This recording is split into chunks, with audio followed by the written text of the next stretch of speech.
Good evening. Welcome to WGSN-DB Going Solo Network Radio. That's basically we're going to get I guess guys, you listened to my show the other week after the experience it? Yeah,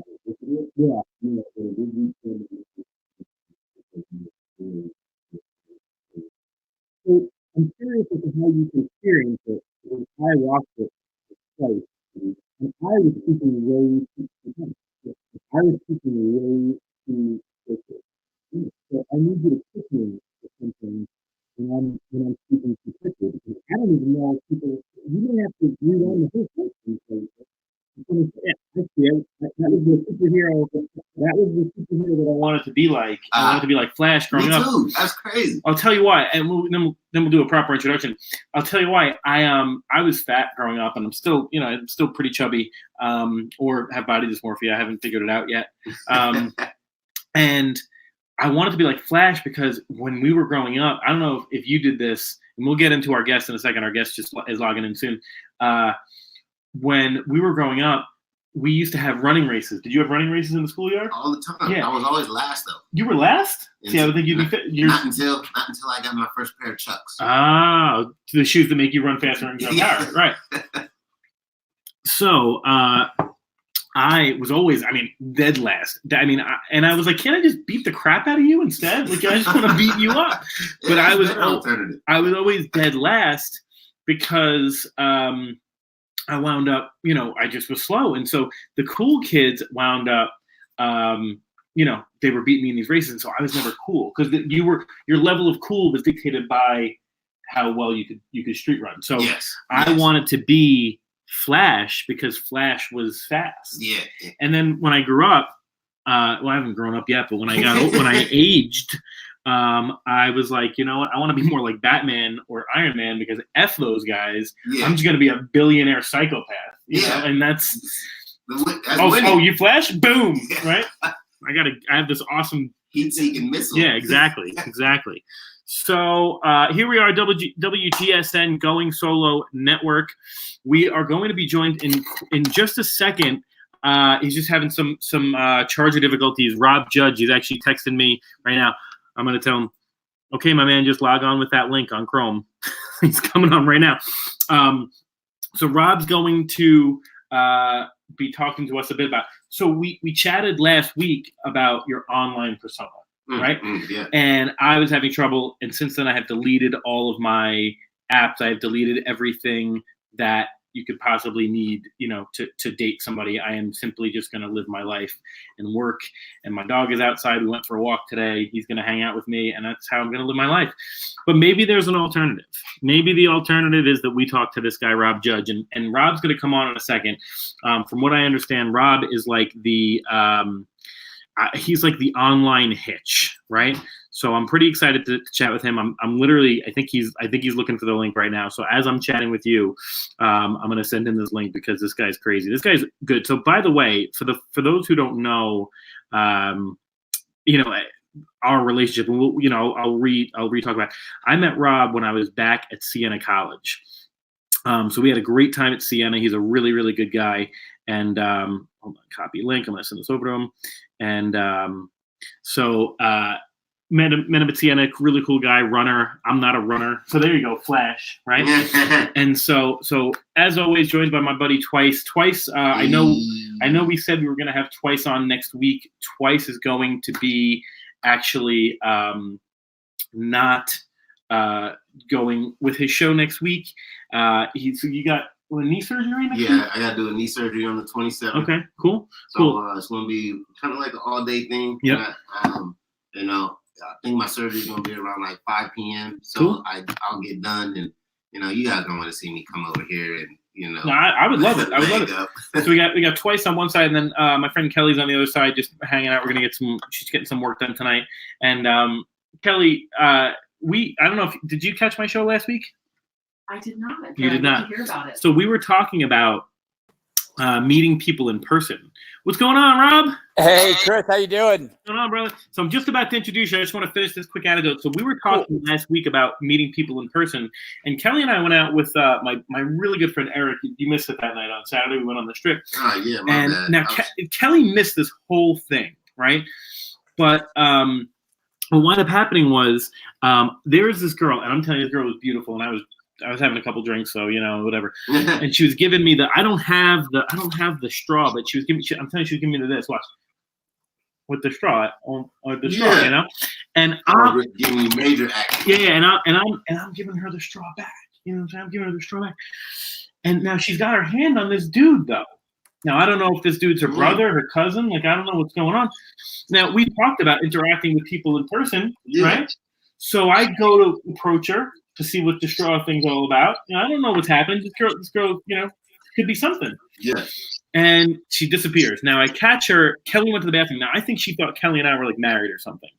Because Kelly goes to the bathroom. I'm waiting for Kelly at the bathroom. And she and her girlfriend see me and they start giggling. And I give her an eye like, what are you giggling about? What's going on? So then I'm just pissed. I'm trying to figure out what's going on. So later she's back at the table and I go to approach her and I go to put my hand, give her a tap, not put my hand anywhere. Give her a tap like, what's up? Because she's ignoring me now. Yeah. And her husband this guy turned around and I go, oh, I'm sorry. I didn't mean to, brother or boyfriend. He goes, husband. And now I wanted to say, cool with me. I was just trying to see what the straw thing was about because I'm with my people. But don't say husband that aggressively if you're not looking behind your shoulders to see what she's doing. The straw thing that's going on right now. Yeah. You know what I'm saying? And she was giving you major action. There was some straw thing going on. So anyway, so we talked about last week, approaching people in person versus approaching people online. And Rob, are you still with me? Did see? Yes. Cool. So I'm really bad, Rob, at giving people and Cece, if you can give Rob half the screen. There we go. I'm so bad at giving people introductions. But while you were look at him. Do you see him? Do you see him like with the jacket and stuff? This is him on a Tuesday, just chilling at home. Like I don't think he owns pajamas. His closet, bro. Hopefully we see his closet. That means you gotta walk in the closet. The closet's bigger than my house. Oh damn. So anyway, Rob, you introduce yourself. I was talking about how we had some good times at college, but when I knew you, I would like to say, if I may, you were a confident guy then, but something has changed in you in your 20s, and I'm assuming that you help other men find that out, but I'm bad at introducing people. I'm always like, oh, so-and-so's a Capricorn and they weigh 207 pounds and I forget that like they lost their leg. So you tell us, Rob, about yourself, please, so we can get this conversation going. All right, awesome. Well, I am a Capricorn, so that's that's the first thing. Secondly, you're not good at introductions. I'm obviously not good at being punctual, so I apologize for being a little late here. But yeah, and I just sent out something on my timeline for the guys who follow me because I think it's going to be an interesting show because of the fact that you do know me from college and you can be brutally honest. I don't think I was the same person back then as I am now. And, a lot happened since, we went to college, back in 2002, 2003, right? So basically in a nutshell, my brief introduction is I got involved with men's dating advice in kind of a roundabout way. I started off as a columnist for a TSB magazine, which is my now business partner's magazine. And really at the time, I wasn't really trying to do this professionally. I was just really interested in going out, getting better, improving my social skills, understanding women better, understanding how to give them a better experience. Something I think I realized in my early life was I really didn't consider a lot of things from how I was approaching things that women are, they're wired differently from men, right? And I think a lot of guys go about, it's like kind of like the elusive obvious, right? Because I know before I really went down this rabbit hole, I treated women essentially like my friends that had vaginas, like I just didn't really, it was hard for me to really understand how to relate to women and that kind of thing. So, right after I graduated, college and I was in grad school, I had dated a girl on and off all through college and that girl broke up with me and I was kind of out on my own in New York City. I didn't really know how to meet women. I didn't even know how to make friends, to be honest. And that kind of is how I got started in all this. And I started going out, meeting a lot of guys who were good with women, studying them, reading a lot of books on psychology, that kind of thing. And 10 years later, you know, I do this professionally. I coach guys. I create info products. Basically, I help guys go from seeing a girl that they find attractive all the way to getting into a relationship with her. I've had guys contact me later on after they gotten married to women who they've met. Yeah, well, a lot of cool success stories. So that's kind of me in a nutshell, in a roundabout way. No, that's awesome. And I hope that, so I'm glad that you said it, because I'll be honest, we hung out a couple of months ago and we've interacted a bit, and you know, you've given me some advice on some other topics as well, which I'm super happy about.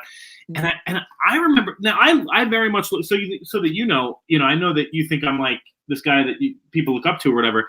I looked up to Rob very much. So Rob, nice. When I was, and feel free, I think there's a good one to get some clips of too if you want to get some clips. But yeah. You know, a couple questions for this guy too. Well, so here's the thing. So Rob was the editor-in-chief of the literary magazine that I was like just trying to get into. And he was a track guy. So talk about running fast, right? So before you were getting on, we were talking about how we both wanted to be the Flash because growing up, the cool kids could run fast and neither of us were cool. So this guy was really what I wanted to be like. Now, that said, he definitely wasn't who he is now. Because when I start, all of a sudden I see, and we could talk about it too, he's hanging out with that guy Dan Balzeron from Vegas, right? Balzerian, yeah. Balzerian, that big poker player. He's doing graphic design, graffiti on buildings. He's got a 18-bedroom house. He's got a closet full of suits. I have 10 suits. This guy's got 1,500 suits. Oh, wow. And I mean, he's just this confident. And dude wears a scarf in the summer. That's how you know. That's how you know he's a confident guy. And so I have to say there was a transformation here, and I'm so curious as to where you get your confidence from. Sure. Yeah, that is a great question. And that's something that, you know, everyone says, oh, be confident, right? And a lot of times, if I had to boil down in a nutshell, what I teach is essentially confidence, right? The misconception with confidence is when we think of a confident guy, we think of the guy walking in the room with the $2,000 Brioni suit with the hot girl on his arm, like the opening scene in Goodfellas, everyone's high-fiving him, like he's the man. But look, like anyone can be confident when you're the man, right? Anyone can be confident when you're getting all the high fives and, the hot girl on your arm. Real confidence is like, show me that guy, how he behaves when the chips are down, right? How that guy behaves when things aren't going his way. And so much of being attractive, both with men and women, is being unreactive to, okay, people might be giving you a little bit of a hard time, not losing your shit, not flipping out, not, just completely going off the deep end and having that sort of center. And this is a lesson I really learned a lot from this guy I knew back in New York, my former business partner, actually, this guy, Zach. And this guy was amazing with women. And he was a real character, a real funny guy to be around. And I remember this one time, and this was a life-changing moment that actually happened in Vegas. It was before I lived in Vegas. It was back when I was living in New York. So Zach and I Zach was kind of, he had just broken up with his girlfriend, and he was like, dude, we got to get to Vegas. We got to, party, get a little wild. So we took a lot of our company money and we expensed this trip. So, and it's like R&D. So the plane lands and we go straight to the nightclub, and we got there. I don't know. It was late. By the time we walked to the nightclub, we went to XS, which back then this was like the mega club. This was like the premier. The what? Like Karma or one of them now. Exactly. Back in the day, XS, nothing was like XS, right? So one of our buddies put our name on a list. So we get in, we walk in, and immediately Zach just approaches the two hottest girls at the bar, right? Like these like platinum blondes, walks right up to him. And these girls were not just like rejecting Zach, they were like mutilating his soul in front of me. I mean, the meanest things I've ever heard a woman say to, or anyone say to anyone, happened in that conversation. Like I was going to go to like help him out, like be his wingman. And I took like one step and I heard what was being said. I slowly inched away. Wow. Yeah. They were like, they weren't even referring to Zach as a him. They were just like, oh my God, it's still talking to us. Oh my God, it smells like, oh yeah. brutal. So I'm like, I need to get a drink to like deal with this and process this. So I go to the bar, I get a drink, and I come back maybe 10 minutes later, because you know how it is in these Vegas nightclubs. Yeah. It's not exactly, speedy service. Right. Not to mention the people you have to get through to get there. Oh yeah, exactly. Especially in those mega clubs, So I'm coming back with my $26 Red Bull and vodka, and I see Zach, and he's making out with this girl. The what? Was that on sale? That was a discount. I got the local discount. So I come back and I see Zach making out with this girl, right? And it was just crazy because, when she was like, when these two girls were just annihilating him, right? He was not just like, non-reactive. He wasn't just sitting there and taking it. He was actually belly laughing like Santa Claus, right? And like everything he was saying was just like they would be like, oh my God, it smells. It's talking to us. It's like, yeah. So anyway, blah, blah, blah. And, and again, like this just completely worked. So the next day I'm just like jumping out of my skin to ask him, like, what's his secret? What was going through this guy's mind, right? Because I was like, if I can do that, because then I started looking at it, right? And that morning I woke up and I was thinking about it. I'm like, Zach always seems to have the best luck. Like, there's like $100 bill on the floor for whatever reason. It just like seems to gravitate to Zach. Like, right. You know what I mean? Like he just always, everything just seems to like fall into his lap. So I'm like, and again, I don't believe in like that, like law of attraction thing, but I'm like, there has to be some kind of X factor. Some like je ne sais quoi that like has to explain this. So I asked him, I'm like, dude, like what was going through your head last night? Like what, like you have to explain this to me. Like, those girls were saying that, like, I didn't even want to get involved with that was so just soul destroying. So what was going through your mind that, allowed you to stay in there and keep going? And especially the way you were laughing and just blowing it off, making out with her. I'm like, what was going through your mind? And I'll never forget, we were at a pizza, because we were at the pizzeria at the Cosmo, right? And I'm sitting across from him. The best pizza other than New York. The best pizza place, yeah. Secret pizza. And he looks at me. He looks at me from across the table. Like, I'm like the biggest idiot he's ever seen. Like, you're just looking at me like, how are you not figuring this out? And he goes, he's just like, bro, they just hadn't met Zach yet.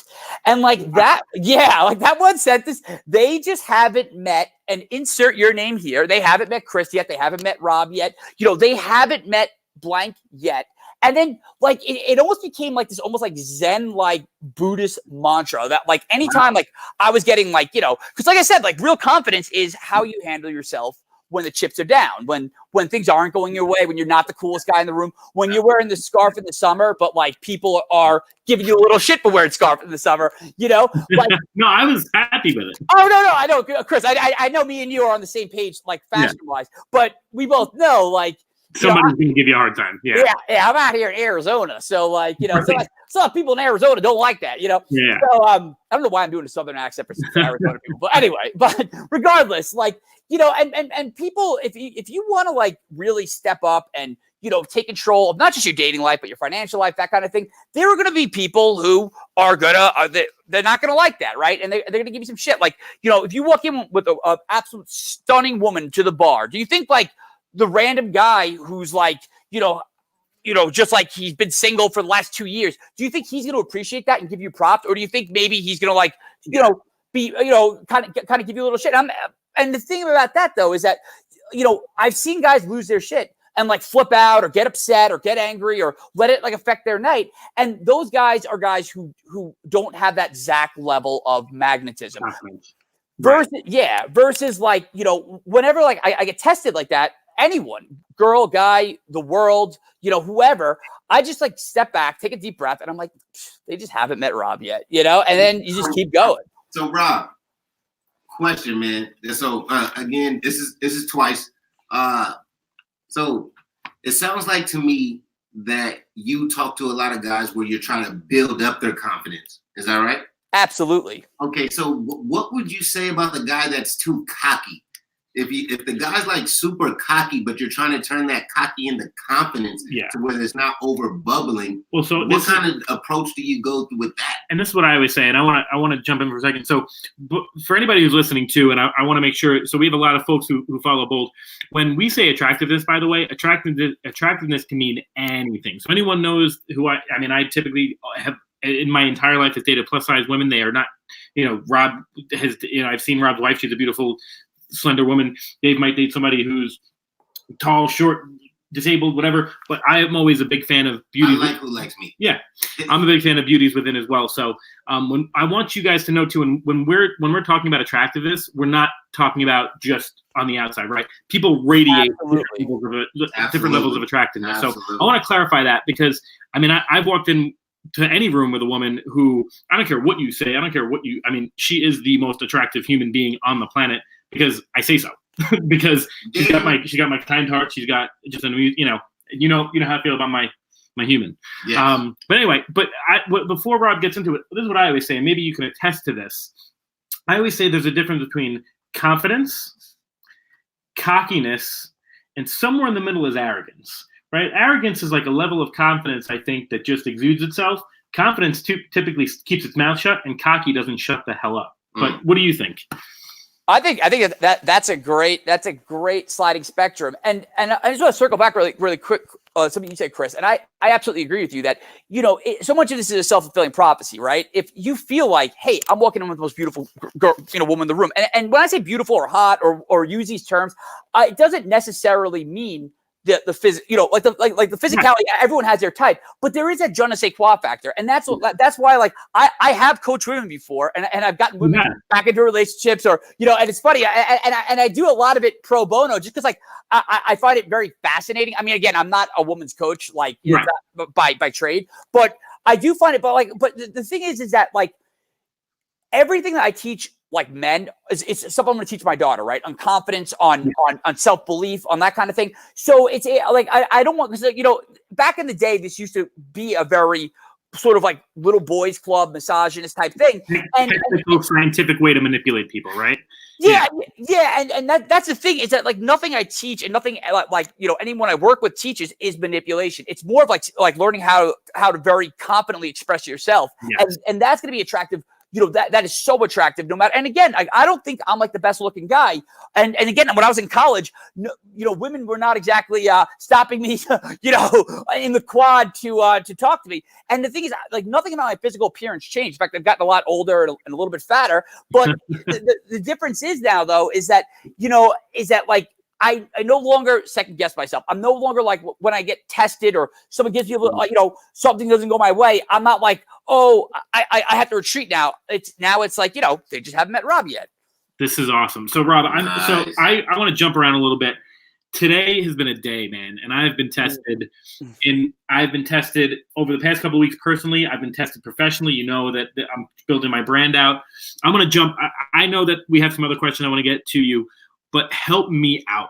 If you could give me, like top 3. I mean, just how do we start with building because exactly what you just said. People call me out and I go, okay, whatever you want. I'm so sorry. I did something wrong. Da-da-da-da. Whereas I really should have just probably thought twice before I said what I said. 2 times. And then stuck by it. So give me some advice, man.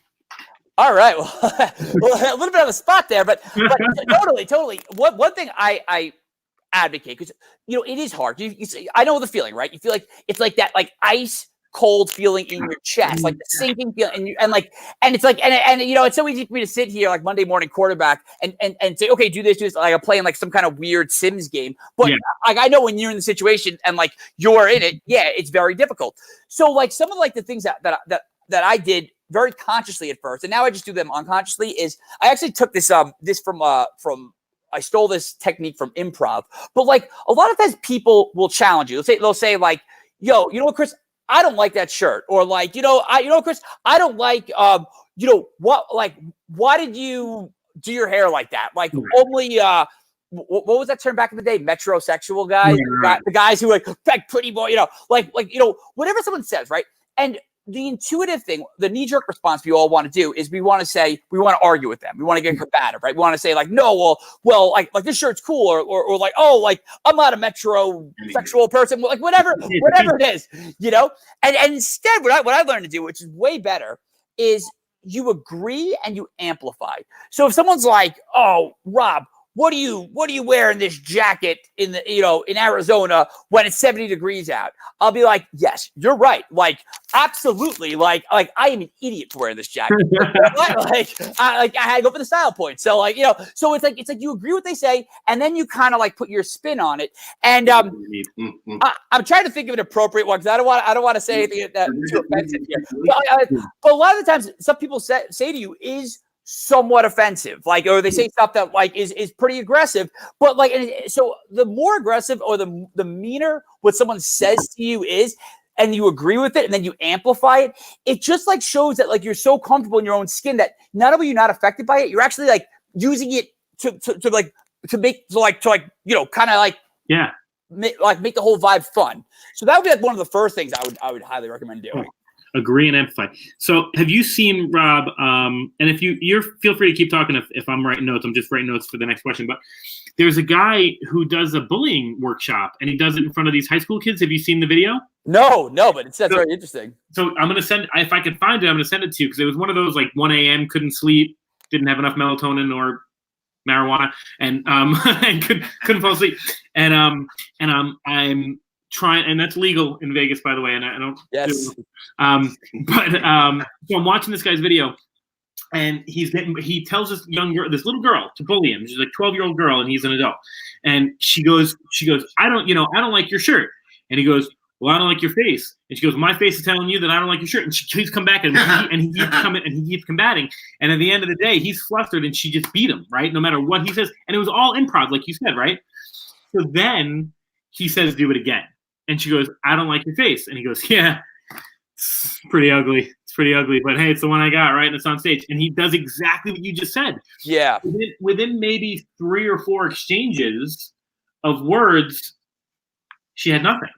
And exactly. They hugged, and that was it. It's just so funny because people a lot of the times they go into their autopilot responses and almost like they're expecting a response, right? They're expecting you to react like every other person has ever reacted, that they bullied or that they but like, so when you kind of swerve and you agree with it, and then especially when you make a joke out of it, like it's like they don't know, like their brain can't go into like like you kind of flip the script on them, and like you're forcing them to go into their head, which is actually a very human thing, right? When we're on autopilot responses, that's not who we are. Like we're ourselves when we're actually thinking about things, when we're cognitive, when we're considering what we're saying. So that's just something that like a little like social hack that I whenever guys ask me, okay, I went out with this girl and she's a little bit of a ball buster, like how do I handle it? And that's always one of the first things I'll teach them. Yeah. So, hey, real quick, I didn't realize, Cece, I'm so sorry. It's 8:27. We should be taking a break about halfway through. So we literally, and I didn't tell you this, Rob, we literally have to sit in silence for about 10 to 15 sequence. That's cool. For our sponsors to plug. So can I grab a LaCroix? You can, absolutely. All right, yeah. Right back. We'll be right back in the next 15 seconds, folks. All right.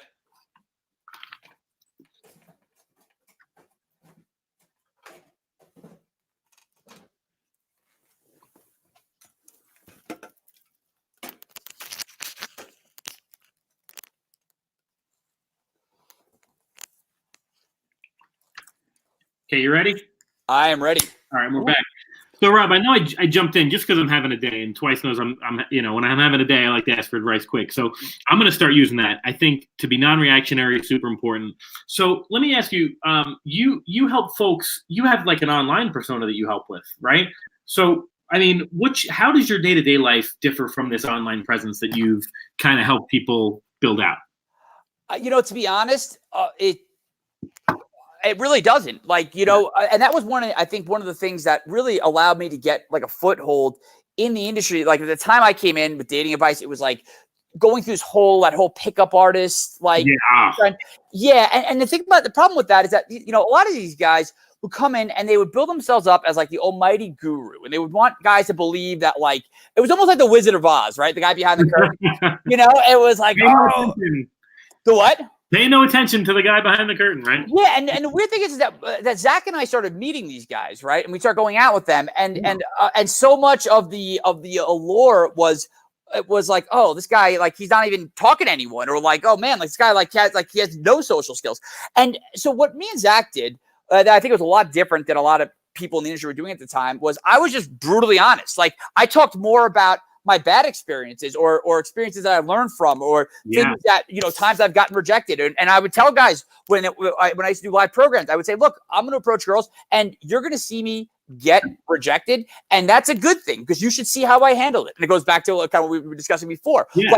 Like this girl's not going to give me the time of day and that's fine. And it's no reflection on her, no reflection on me. It's just, whatever, like in that moment, it just didn't work and it's not a big deal. And like the worst thing you can do is carry that around with you, and take that because there have been so many nights and I learned this, the hard way where, I got rejected by like 6, 7, 8, 9 girls, but that 10th girl, ended up being my girlfriend for like 6 months, So it's just, yeah. So I guess like there really is, in fact, I think I focus on a lot of the learning experiences more than because I to be honest, I find the war stories somewhat tacky. I mean, we all have to do it to some degree in this industry, but I mean, at this point in the game, like if anyone saw me out, like it would be totally congruent to the person I present myself as online.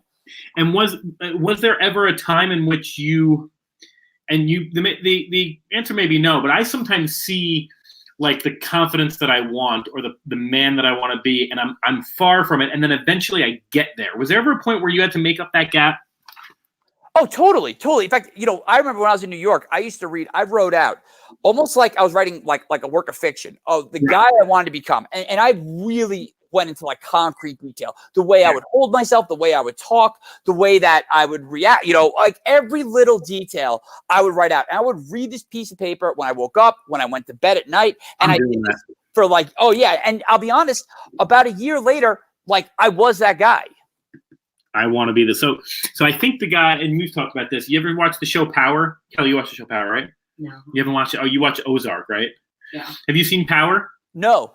All right. So this guy, have you seen Power? Absolutely. So the dude in Power, it's a 50 Cent produced show. This dude went from being a major drug trafficker to owning multiple nightclubs. Now, I have done neither of those things. However, the way his confidence level is and the way he makes decisions, and he makes smart decisions, he's strategic, and has a woman by his side who, like, well, for the most part, there's some seasons where she's not by his side, but she's so confident in him and loves it. Like, and I'm like, that's the dude. That's the dude I want to be. Just probably like, he's pretty tall. I'm going to be a little shorter, a little chubbier, and white without the cool goatee. But other than that, I want the suits too.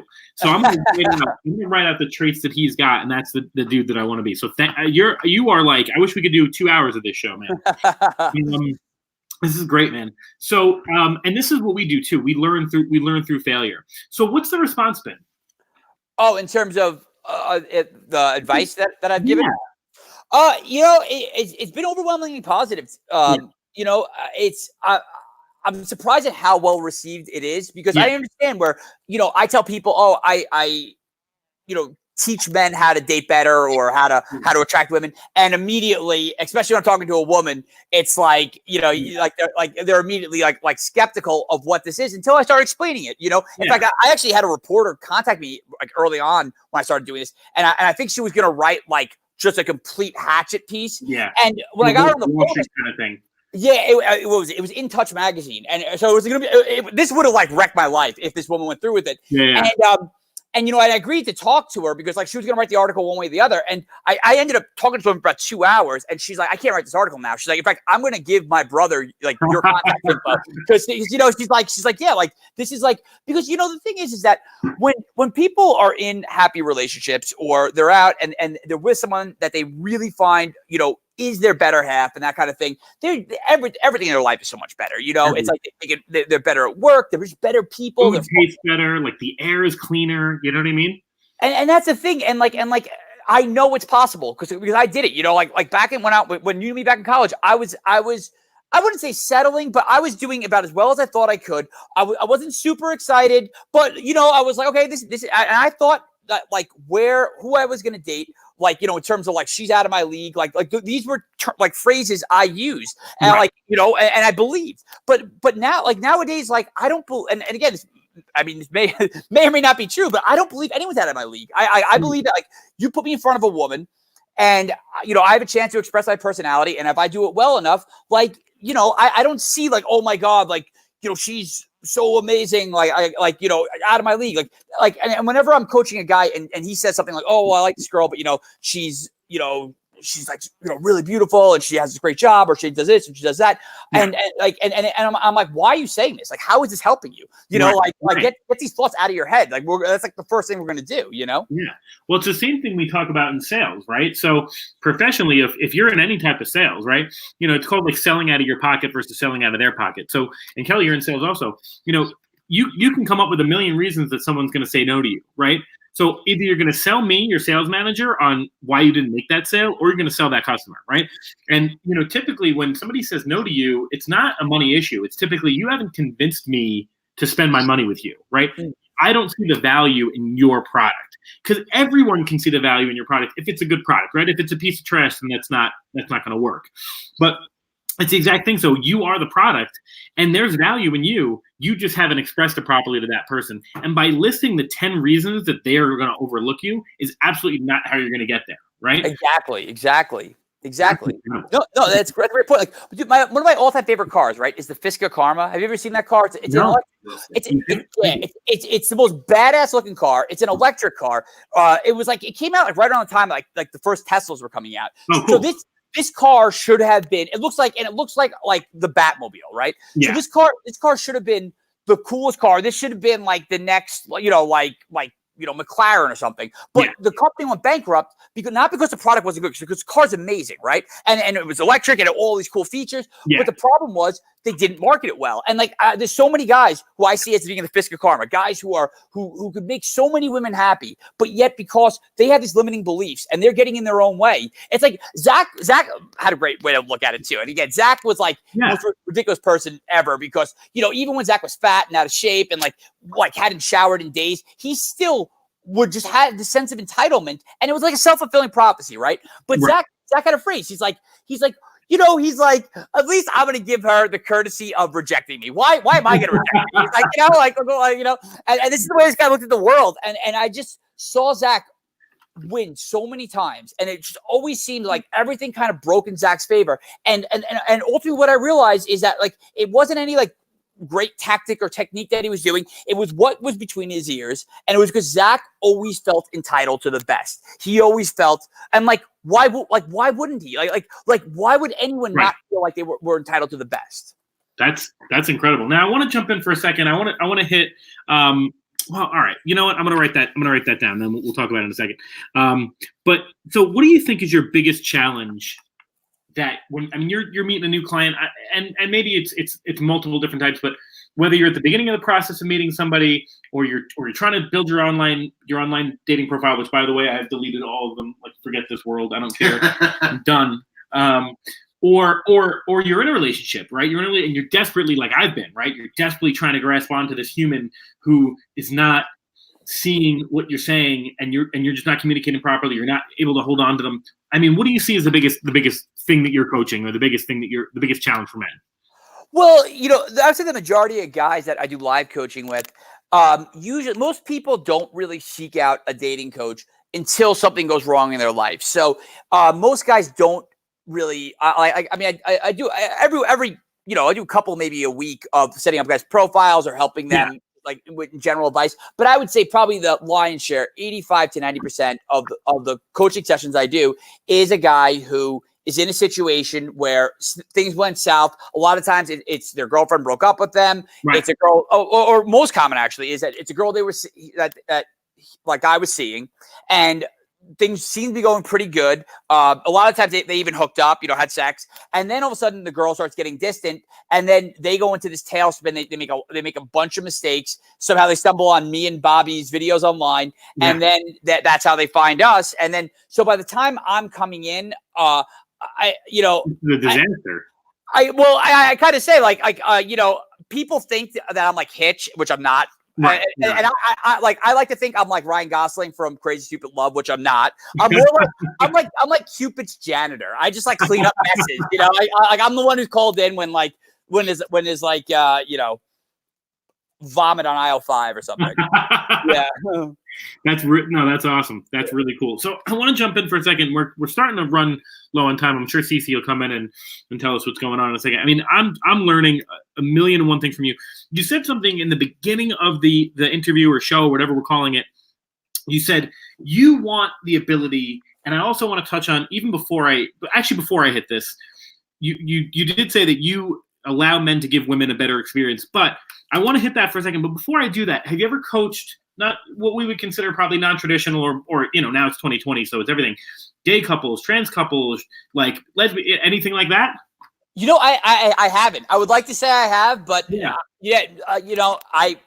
I've never been sought out by a gay guy or a lesbian woman. It would be, like I said, like I've coached a couple of women, and I do a lot of it just for free because first of all, I'm not an expert in that field anyway, so I wouldn't feel right taking money. But like the novelty of it for me, because again, I got into this because I genuinely like enjoy it, love it. So if a gay guy hit me up and was like, hey, could you help me like hook up with this guy or get into a relationship with this guy? I'd probably help him out for free just because like the novelty of it would be interesting for me. Yeah, no, you'd learn a lot. So I was curious because I mean we at Bold we're super diverse, but you did say that that your clients give women a better experience. So can you explain that? So like, and this goes back into. This isn't a manipulation. This isn't what people thought Hitch was in the movie, that jerk, the Wall Street guy, right? What defines a better experience, right? Well, it's so funny. Every time I get on a call with a guy, it's because a woman gave them the exact experience I'm telling them to give her. She was, she did things that were a little unpredictable, unexpected. It kept them guessing, kept them emotionally invested. The way she talked to him, like, there was no filter. A lot of times these guys say, one thing I think so cool about this girl, the way she talks, like, she doesn't care at all. Like she just says whatever's on her mind and I'm like, yeah, she was expressive. She was, she was doing things like the way that she was expressing herself was a very interesting, attractive. It was like the good marketing on, that you're talking about before, like with sales. So essentially, like the thing that a lot of people like, say, like, when I get criticized, right? People will say, oh, well, that's really creepy. Guys take your advice. They're really creepy. And I'm like, yeah, maybe they are. But what's even creepier? Guys who don't take my advice. Like, like that's what's really creepy because, a lot of what I do is talking guys off the ledge of like, oh, I'm going to show up to her workplace with a mariachi band. I'm going to go rent the tuxedo and like someone assaulted. Yeah. Or like, or I'm like, oh, I'm going to text her again because I think maybe her phone might be broken and she didn't get my last 18 texts. So a lot of this is like me explaining to guys like, look, that's not attractive. Like being needy, like what women find attractive or what anyone finds attractive is autonomy, right? So often these guys who end up in these situations that Bobby and I call emotional quicksand, which is like when you can't stop thinking about someone. It's with a woman who's like a single mom or she has like some really important job where like she doesn't have that much time to like sit there and like entertain every little text or like she doesn't get right back to him, leaves him in suspense.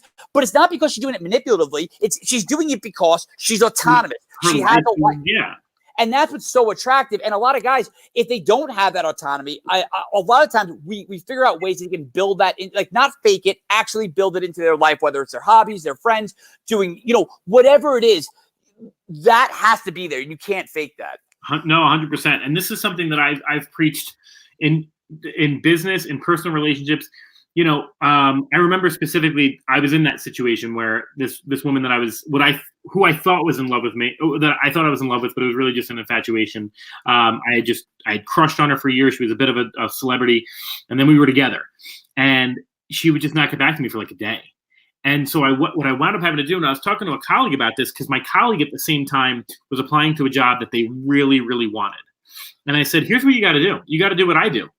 Go apply to 4 more jobs that you're not interested in right now because it's going to keep you busy. Like all I did was I was like, all right, I'm just going to stay busy. I called my friends. I mean, I wasn't unfaithful to her, right? When we were non-exclusive at the beginning, I was like, I'll go on a date, right? Yeah. Because what it'll do is it'll just distract the crap out of me. Or I'll invest in my business, I'll invest in my work, I'll write in my book, whatever. Then by the time she gets back to me, I'm like, oh, cool. Oh, you got back to me? Cool. I was so busy, I was doing my stuff, right? Exactly. And what I found was two things, right? I was way more attracted to that human, but also I was more attracted to everybody, and I was just a better person for it. Because I wasn't like, hey, are they going to get back to me? Are they going to get back to me? It doesn't matter because you get invested in your life. Exactly. And when you're that hung up too, you're never going to be able to express yourself who you really are, right? You can be second guessing everything. It's like almost like having writer's block and trying to, it's such a clusterfuck. So a lot of my job is just getting guys out of their own way and showing them like, look, like these hurdles you think are there are just self-created in your own mind. That's awesome. So I have a couple more questions, then I'm sure we got to get out of here because it's 8:45 already. I got Sure. Okay, cool. So you mentioned one thing, and I want to make sure that we plug, by the way, and just so you know, and so for Twice and for Kelly, anybody who's listening, for CC, Rob specifically said, I'm doing this because I want to hang out with you, Christopher, and I want to speak to your audience. So this is him not even asking for this, but please go visit robjudge.com. Just, read some of his articles, check out some of his stuff. To be honest, he's so hard to find. I know him from his his other name, right? So he's so hard to find. I can even find his stuff. So it's a hidden gem. So check out robjudge.com. I'm going to check out some of his articles as well. Talk to me about, you've obviously built a successful business, right? Talk to me about how that has gone, because you got this guy, Zach, that you've got, you built this, like, how did this come about from, like, real quick, from conception to where it is now? Sure. Well, like I said, like Zach and I, we had our company, but it was kind of like a ragtag operation until I partnered with this other guy named Bobby Rio. And Bobby is, aside from being, incredibly, incredibly good with women, he's also probably one of the best business people. In addition to teaching dating, he's also starting to teach business courses. So he really mentored me in online marketing and really like showed me how to build funnels, how to really like market myself in a way that was genuine content marketing. So because that's really all I have, right? Like it's with the dating, like I don't pretend I have like a PhD or anything like that. My expertise is my experience, right? So it's the same thing with like my marketing is demonstrating my expertise through like writing articles and that kind of thing. Because I'm really not into, and Bobby isn't either, like all that like scammy, spamming people and that kind of thing. So I like my business value to kind of reflect my dating values. And then, and to be honest, like partnering with Bobby, it's just been so amazing because we kind of have complementary skill sets. Yeah. So, Bobby has told me to do things that I thought were a little weird. Like, at one point he told me to write this book on text messaging, right? And he's like, you're so good at texting girls. And I was like, who's going to read a book on how to text a girl? But I was like, okay. So I sat down, I wrote this book. I literally went through my phone, everything I knew about texting, about how to text your girlfriend, how to text a girl you just met, all these different things, how to text a girl who's not responding to you. And I was like, I'll write this book and, maybe it'll, we'll make a little extra, beer money or whatever. And the day we launched that book, like I made more money in that one day than I had my entire fucking life. So like, my whole life changed after that. It was a crazy, crazy day. One rule that's I got amazing about texting girls. Yeah. Don't go over 16 words. Really? Yeah. That's interesting. So Twice, did you say you had a quick question for I did. Rob? I did. Well, you kind of answered my question earlier when I had asked you about the confidence, cocky, and arrogance. Yeah. You kind of let us know to pretty much kind of like humble yourself in front of them, and then they'll end up kind of backing off you. Right. So that was the one thing that I got out of that. But okay. Oh, sorry, go ahead. No. I'd like to hear your thought on it. Oh, yeah, because you made a great point, right? Because here's what's so interesting about what you said, is that the person who's arrogant, right? Like they think like, oh, if I brag or I show how strong I am or how cool I am or how much money I have, that people are going to be like, whoa, that guy's got a lot of money. But like in actuality, the way people interpret that, like the subtext of that is like, wow, if this guy is like showing off his Lamborghini, this must be so important to this guy that this is the only cool thing going on.